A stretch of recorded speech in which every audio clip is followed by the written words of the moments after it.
What difference would £500,000 make to you? Well, I'm here with Alfie. Alfie's a bricklayer, which, as we all know, are the gods of construction.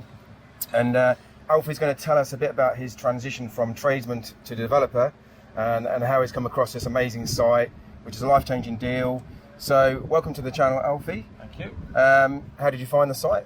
Right move. Yeah. I mean, we do so many videos like this with my mentees. Yeah. And I would say 85 to 90% say right move. And again, a lot of people say there's no land out there, there's no sites, you can't find anything. But again, living proof that some of this stuff is on right move and everyone's just ignoring it because they think it's overpriced. So you found the site on Rightmove, came to do a viewing. Did you meet the agent or the vendor? The agents. I only really come to look at the site just to meet the agents, because obviously I've been on the call. She said, just even if you're not interested, just go and meet the local agents. So I looked at the land on Rightmove. I thought it was well overpriced, well out of what I can. Which again is what everyone thinks. Yeah, it's overpriced. I thought I'd do a little bungalow first or something like that. And I looked at the drawings, 2 big houses. I thought, I'll just go and meet the agent. Met the agent. When I'd done the numbers, realised it did work out, and then just sort of took it from there, really. Right. I mean, you said about it being overpriced, so, you know, psychologically, we look at the value of the land and we think, I haven't got the money, so it's just too expensive, so I won't bother looking or won't bother putting an offer in. But I mean, we're like 10 minutes from Stansted Airport, so amazing location, and it, again, some alarm bells might ring and you might think, well, why would a site like this, 10 minutes from Stansted, be up for sale on Rightmove? There must be something wrong with it. Exactly that. That's what I thought the whole time. So you think there was something wrong with it? I was like, why has no one brought it? The houses, the actual design of the houses, when I looked at them, was good. Yeah. It was a nice big plot, big entrance. Set really far back off the road. Nice like area. Yeah. What's wrong? And did you ask the agent why it hadn't sold? Yeah, he said it did sell for a lot more. Oh, so it had sold previously? Yeah, it sold previously for a lot more. Obviously, they didn't do their numbers properly. It's come down. And I think the seller was a bit. Do you think they're a bit more motivated because they wasn't bothered about selling the site. It was a developer who fell out with his business partner, so they were holding on to the site. So they were sort of trying to split their way. So they wanted the most profit out of it as they could. So again, I mean, you know, a lot of sites go on the market and they're being sold by developers, and people just think alarm bells. Oh, there must be something wrong with it. Why is he not building it out? But like you said, from speaking to the agent, you've got to understand a little bit more about who the vendor is, why they're selling, bit of motivation there, just obviously want to part companies but still want to get the highest price. You know, when you're asking the questions about the development, the developer's obviously going to have these questions because they would have done all the due diligence on the purchase anyway. Okay, and then one of the things I teach on my 3-day course is to buy something with planning, to de-risk it so that you can get going pretty quick. So you managed to get this site within how quick from coming on the course? 3 weeks. 3 weeks, so pretty quick. And how long did that take you to sort of negotiate with the vendor? Like, was it 1, 2, 3, 4, 5 offers? A lot backwards and forwards? No, it was sort of within a week or so. I put an offer in, went back, and then I actually went away on holiday. So I was speaking to the agent while I was on holiday, and then we sort of come to an agreement and got it confirmed, got the offer accepted, and went from there. Good stuff. And the site came with planning? We're with full planning. Full planning. What sort of conditions were left to release? Was there any? Well, this is where it sort of got a bit more tricky, because I thought obviously full planning, I knew there was conditions, but I didn't realise like biodiversity and bits and pieces. Which has just come in, hasn't it? It's so I saw on the planning biodiversity report, so I think biodiversity's sorted, haven't got to do that. Turns out that you've got to do your inhabitants and that, so that costs obviously near £4,000 for that, and then to do the biodiversity they would need a full landscaping scheme, so that was another £4,000 to basically work out the net gain. So I worked it out before I actually got on the site. In pre-commencement fees was about £70,000. Really? So you think, it's expensive.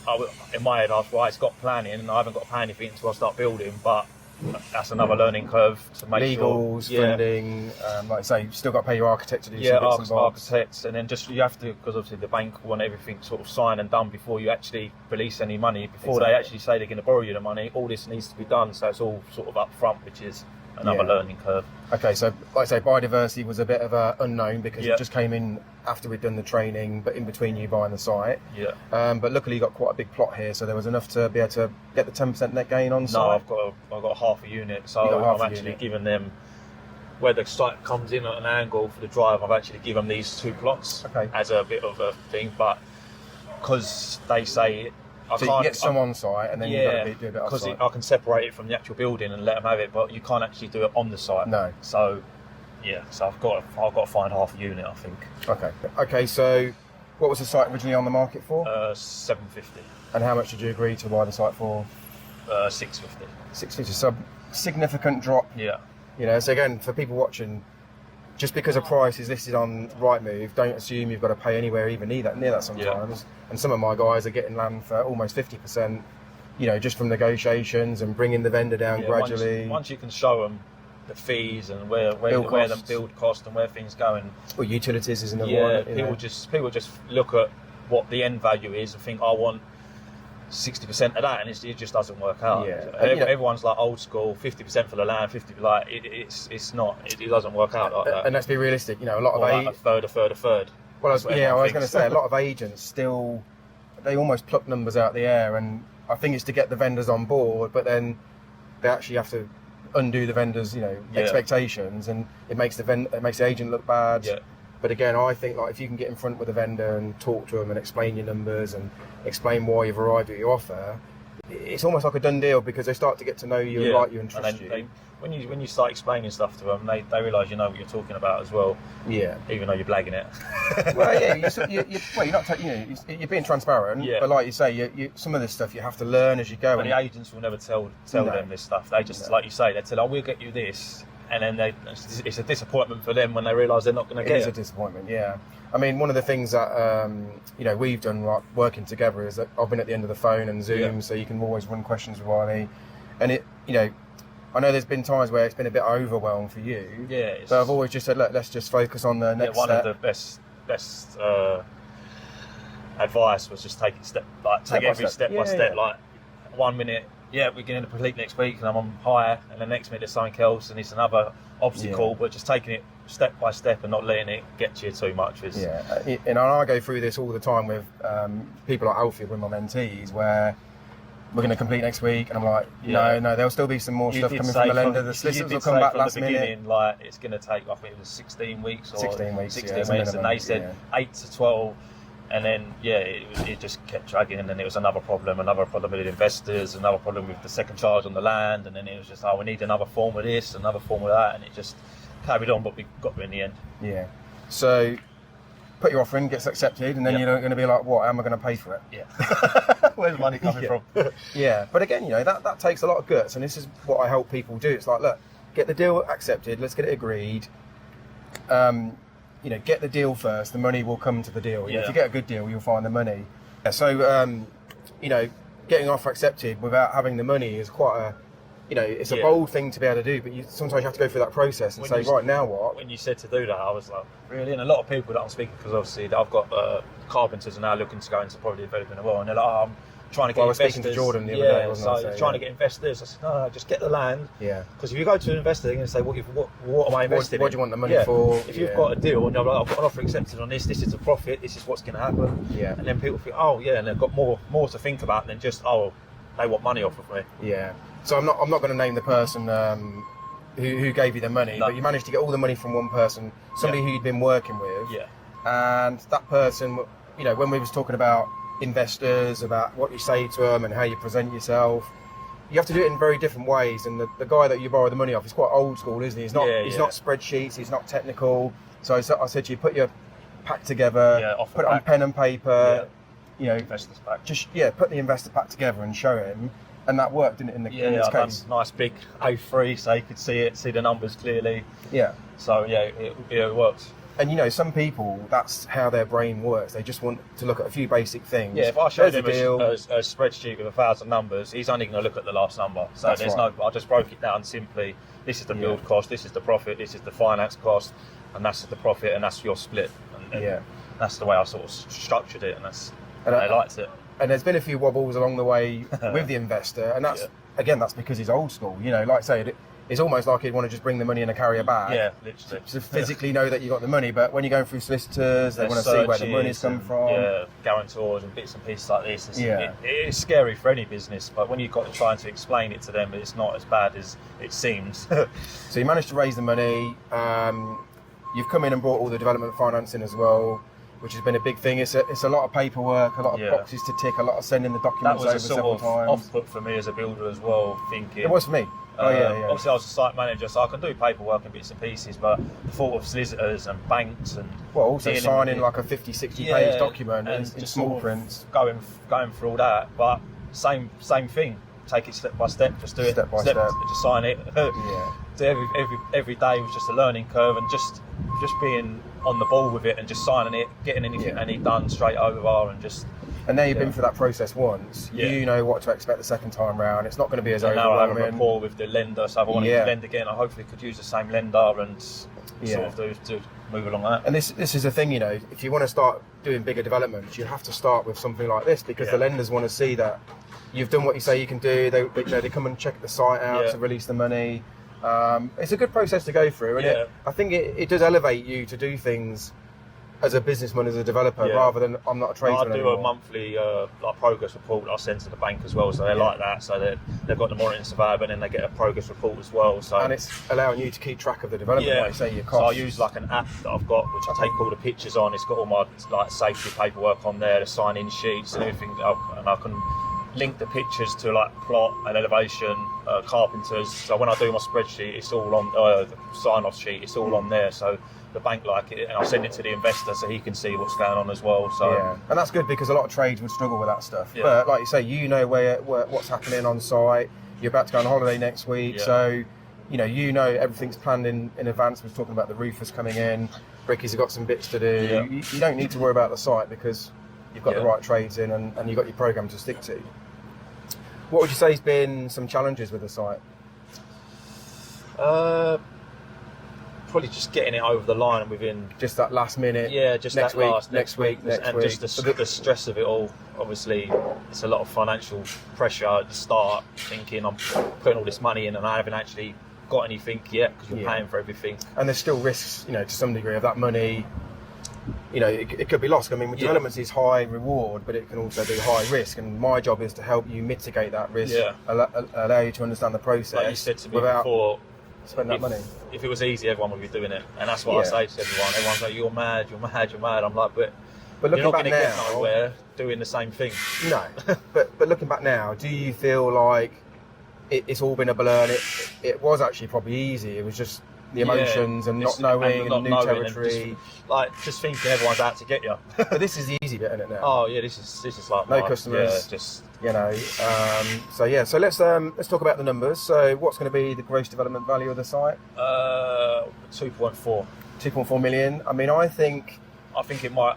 I've had it valued after that, and someone said maybe 2.6. Yeah. Well, I was just going to say, settled a bit. The market's settled, and if anything, it's just starting to increase a bit. Sales are coming, interest rates have dropped, new government, more interest rate decreases next year coming.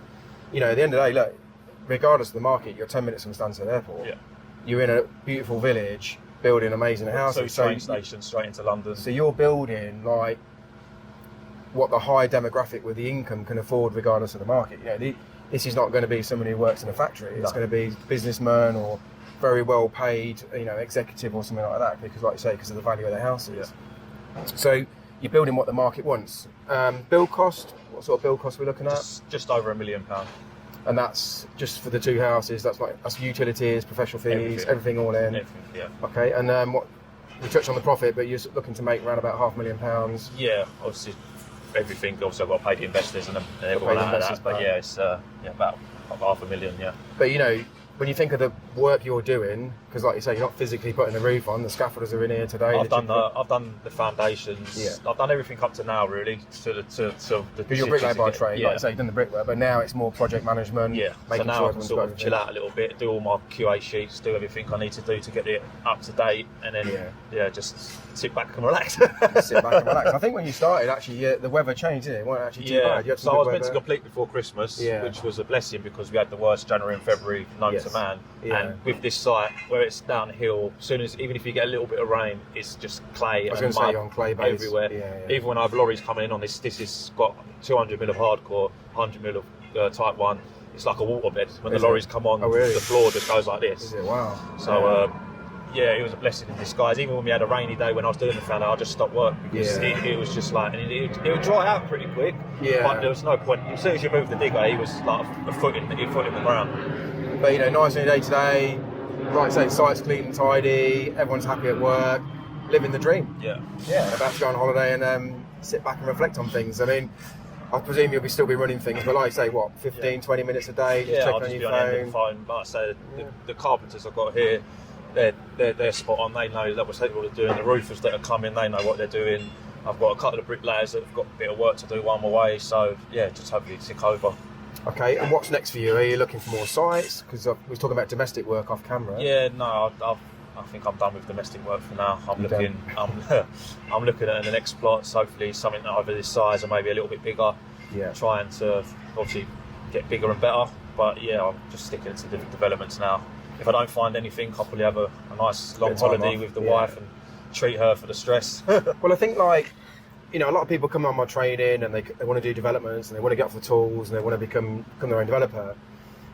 But I try to get people to understand the benefits of doing what I'm doing, in the sense of, like you say, you can take some time off because of the money you earn, and you can use that time to look for land, speak to agents, whatever, negotiate deals, go through legals. Rush-ins, like I'm looking at quite a lot at the minute, but then in the back of my head, why are you rushing into things? But also, people feel like they've got to be doing 10 units or bigger developments to be a developer, but you were doing one of these all day long. Oh yeah. So that's what I'm saying. Like, we stick to fairly small developments because this is enough for us once a year. Yeah. We earn more than enough money. If I could do this once a year, maybe for 3 years, and then have a year off. And that's what I'm saying. What sort of time frame we're looking from start to finish for both houses? 12 months. 12 months. Yeah. So, but like I say, you can do 12 months, have 6 months hopefully off. Before that. I think you do it quicker. I've only been on site since the end of April, so and what's that, 4 months? That's going to be watertight in a couple of weeks. Yeah, a couple of weeks. That one's probably like 6 weeks at the most behind. Yeah. That's a big house, isn't it? Yeah, that's. You probably can't see it from the camera. We'll do some B-roll later, but that is a big, big old house. 2,500 square foot. Yeah. But it's a big house. It's a big house. Okay, so looking for more sites. Have you got a good relationship with the agent that you bought the site from? Is he sort of looking for more stuff for you? Not really. He's gone a bit quiet, to be honest. I tried to keep in contact with him, but he didn't seem too keen. I mean, some of them are not. Yeah, it's really weird. It's like I've got a good relationship with him. But, but you can walk into an estate agent with a bag of cash. Yeah. Want to buy some land or a house? Yeah. Okay. We'll keep our eyes out. You hear nothing from them. The estate agency really these days, I mean, it's shocking. I went to look at another site in another area, and then the agents there were really helpful, and they've been bringing me bits and pieces, but it's a bit further out than what I'd like, so I'm trying to get something a bit closer. Okay. So what sort of work was you doing before this? What was your sort of average? Mainly working for developers on new builds, done quite a few new builds, extensions of bread and butter, extension, garden walls, things like that. It's funny, isn't it? Because, like I say, you can be building a house for a developer and you can be building a wall for a customer. It's such a variety of work, but one of them's clearly going to make you more money than the other. And then that's what made me get into this. I've got it for a developer who didn't have a trade background, he couldn't run a bath, should we say. So then I'm working there, getting a bit of profit for the brickwork, and he's relying on you because you know what you're doing. It. And I was like, if people like this can do it, with my knowledge and my skill, I should be able to do it standing on my head.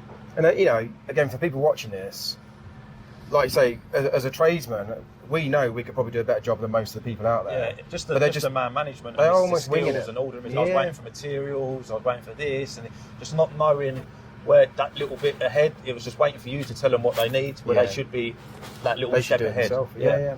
I mean, do you feel like, because of your background with the trade and because you've been working with the guy who lent you the money, do you feel like that's a big thing for the trust thing because he's seen your work, he knows your reliability? Yeah.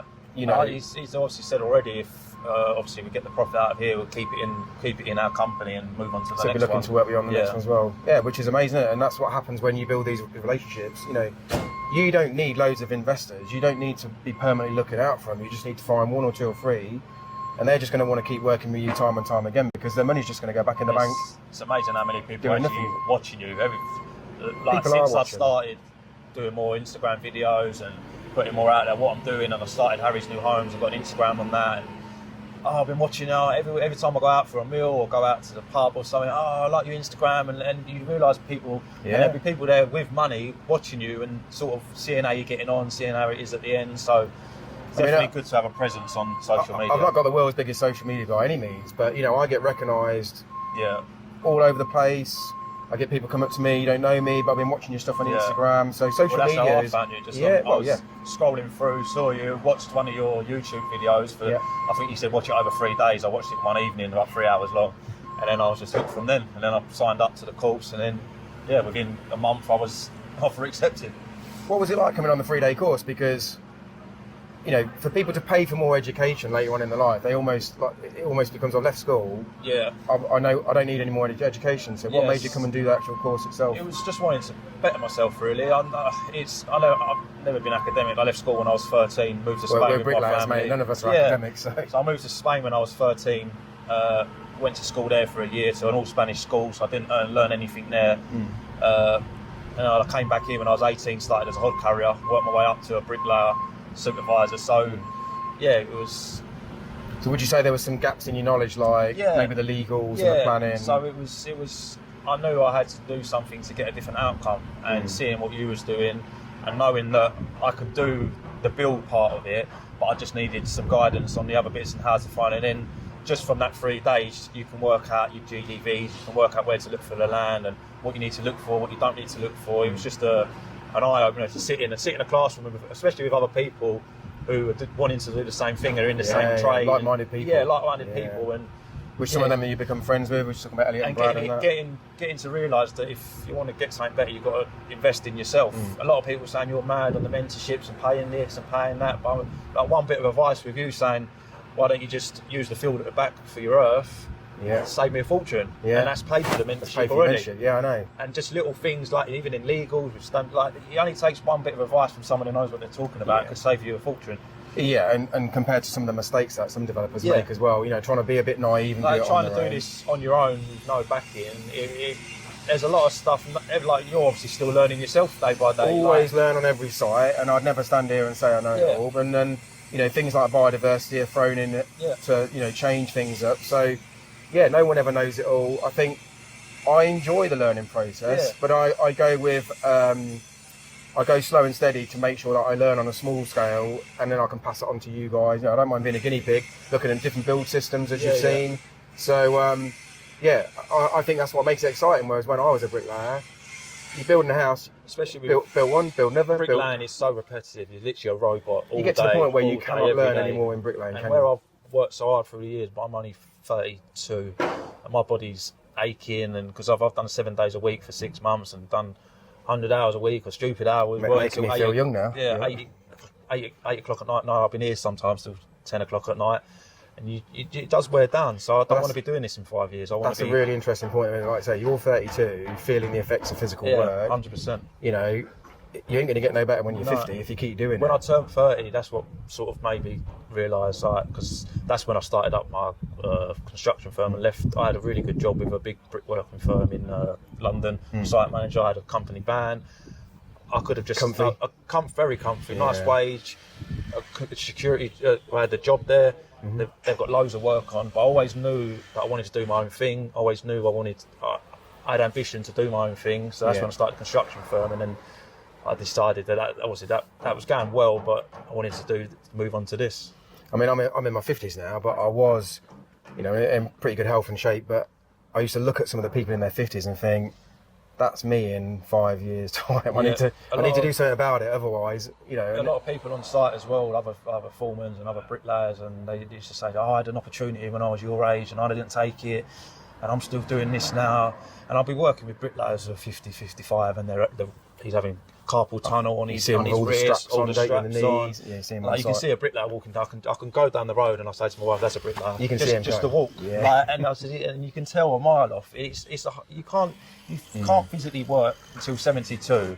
You've only got one set of these and one body, and it will wear out. I've been working every day hard since the age of 17, 18.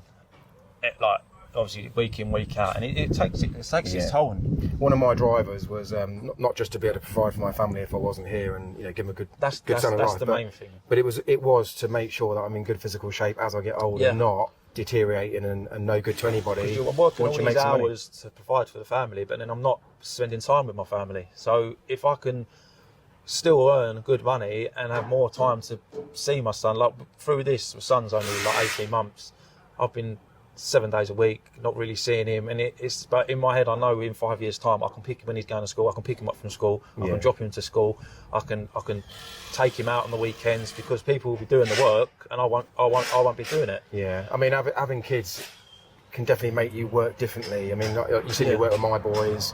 You know, it's very rewarding to pass your skills on, and like exactly. you say, what sort of future will and I can pass this on to him. Exactly. So I think it just gives you a different purpose for going to work and bettering yourself, and you're his role model. Yeah. You know, subconsciously, he's still going to be watching what you're doing, taking it all in, and to be able to bring your son to work in a few years' time, and you know, I've had him on a digger already. Start. Yeah, my son started when they was like 4.5 years old. Yeah.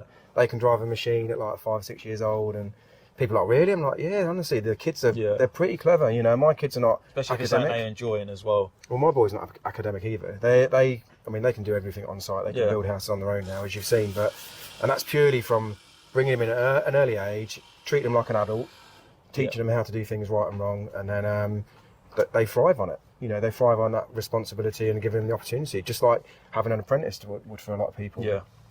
So, what would you say to anybody watching this video who, like I say, you're only 32? What would you say to anybody watching this video who is or isn't in the trade, thinking of maybe, you know, is this possible for someone to do? And just do it. Just do it. Just do it. Yeah. Don't. It's a lot of, like you say, it's a lot of risk and but it's rewarding. And you've got to start somewhere. I always thought, I need everyone I speak to. I need loads of money. I need this. I need that. It's going to cost you. Don't get me wrong. If you haven't got the money, it's going to cost you to borrow the money. But then you're getting it's coming out of the profit. So you need to.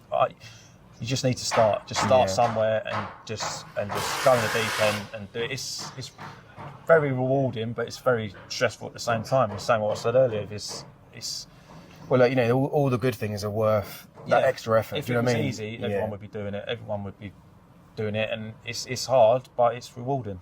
I think one of the things I thought of when I come off the tools and stop being a builder and come on to developments was, I thought, you know what, I'm going to go for it, and the worst thing happens, I can just go back to doing what I'm doing now. Exactly that. So I'm no worse off. I'm not going to lose my bricklaying skills. If I get to 50 and I've had enough, I can go to site supervising and sit in an office and look after 50 men on site and do a bit of paperwork. And you know, those options are always going to be there for us because there's such a shortage of trades in the industry. So what's the worst case that's going to happen? You're going to go and get a £1,500 a week job. You've only got one life, so if you don't do it now, you're going to end up being 50, 60 and thinking, well, why didn't I do that? Why didn't I do that? Just take the bull by the horns, as they say. And I mean, 10 years in this job, you know, if you just did one of these every year for 10 years, you're going to earn what you would in a lifetime. That's £5 million quid. You would never earn that. No. So, and that's why I'm not rushing into any other sites or trying to do anything too hasty. I just want to try and find the right site that works, because hopefully if these sell, they will sell, won't they? Because of the location and like I say, the market. So, you know, I can't wait to see these projects when they're finished. We'll come back at some point and see the site as it progresses. So make sure you subscribe to the channel.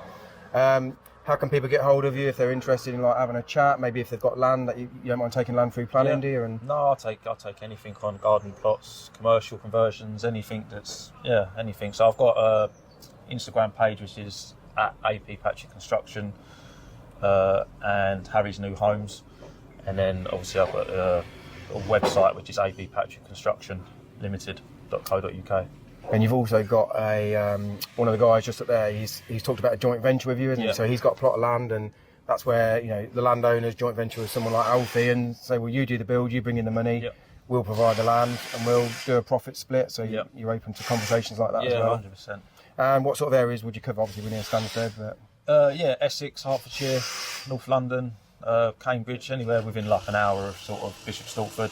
Don't mind travelling as long as the profits there. So and you've got a really good team that we were talking about off camera. I've got all the trades. So obviously I do most of the work myself with my company, but I've got plasters, electricians, plumbers, roofers. So we've got the whole package to get the project done.